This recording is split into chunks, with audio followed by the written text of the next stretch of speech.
Welcome to This Explainer.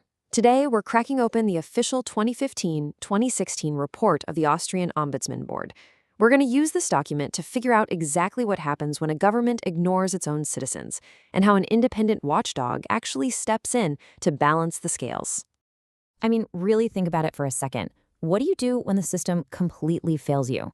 Today, we're diving into how this incredibly vital democratic institution protects everyday people from administrative blunders and serious human rights abuses, all using the hard data and real stories pulled straight from their official report. Here's how we're breaking it down. We'll start with the citizens watchdog, look at the numbers, dive into human rights, zoom in on Upper Austria, and finally, look at some real cases with real people. All right, part one, the citizens watchdog and guarding your rights. So let's talk about the Volksanwaltschaft, or the Ombudsman Board. This is an independent authority that checks the public administration and proactively protects human rights. And get this, it operates on a budget of just around 10.5 million euros, with only 75 main staff members. That literally makes it the absolute smallest top-level government body in the entire Austrian Republic. But as we're about to see, they carry an immense amount of responsibility. Moving on to part two, let's look at things by the numbers to really visualize the scale. 36,746 in just a 2-year span. The board processed that massive number of cases. To put that into perspective, that's a staggering 72 citizens reaching out for help every single working day. Now, this massive caseload is split into two distinct mandates. The vast majority, over 35,000, are public administration complaints, but then there are just over 1,000 cases that involve proactive, preventative human rights checks. So they aren't just sitting around waiting for the phone to ring, they're actively going out and inspecting institutions. And they carefully filter all of these requests. Out of those 35,000 plus administration complaints, the board formally opened and investigated about half of them, while providing legal guidance or redirection for the rest. Okay, part three, we're looking at human rights, specifically their global scope. Here's a crucial point. They don't just work locally, they are absolutely a global player. They host the International Ombuds Institute, they report directly to the UN Committee Against Torture, and they engage closely with European networks. They even step in when democratic institutions are threatened abroad. A great example is their 2016 fact-finding mission to support the Polish ombudsman, who was under some severe political pressure at the time. Next up in part four, we're shifting our focus locally to Upper Austria. In Upper Austria alone, 682 citizens took the step to specifically escalate their grievances against local land or municipal authorities during this 2-year period. This is where big, abstract government administration becomes highly, highly personal. So what are people actually complaining about? Well, zoning and building disputes take the #1 spot with 224 cases. People care deeply about what happens in their own neighborhoods, and that's followed pretty closely by struggles with minimum income and youth welfare, which accounted for 161 cases.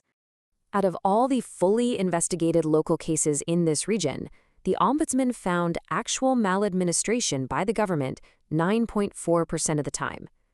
Now, 9.4% might sound like a small fraction, but for those specific citizens, that represents a massive, crucial victory against an unfair bureaucratic system. Finally, part 5. Let's ground all these numbers with some real cases and real people. Our first case takes us to the municipality of Mölln, and it asks a pretty terrifying question. What actually happens when a town ignores a dangerous dog? This is your classic David versus Goliath story. A citizen was severely injured by a neighbor's unmuzzled Spanish bulldog while out walking his own small chihuahua. And the response from the town was quite revealing. The mayor of Mölln actually went on national television and said, the municipality only looks as far as whether the dogs are insured. But whether the insurance is then also paid, the municipality does not normally check. That was their defense. They said this after the victim was forced to try and get compensation from an owner whose insurance had actually been expired for years. While the ombudsman's verdict was swift and sharp, they firmly rebuked the local government, stating that they legally failed to enforce leash and muzzle laws, especially considering this exact same dog had a history of attacking people before. Think about it. Had the town acted earlier, they could have entirely prevented this man's horrific injuries, his helicopter flight to the hospital, and the severe panic attacks that followed. But here is the shocking part. Despite the ombudsman's crystal clear ruling that the town failed in its duty, the local government absolutely refused to budge. All the political factions in the Mullen Council banded together to sign a letter refusing any financial compensation or even a simple apology to the victim. It really just highlights how incredibly stubborn local administrations can be even when they're caught dead to rights.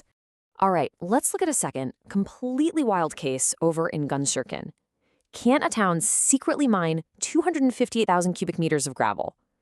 In this case, a resident noticed a massive 50,000 square meter plot right next door being aggressively excavated. I mean, they dropped the ground level by 6 whole meters.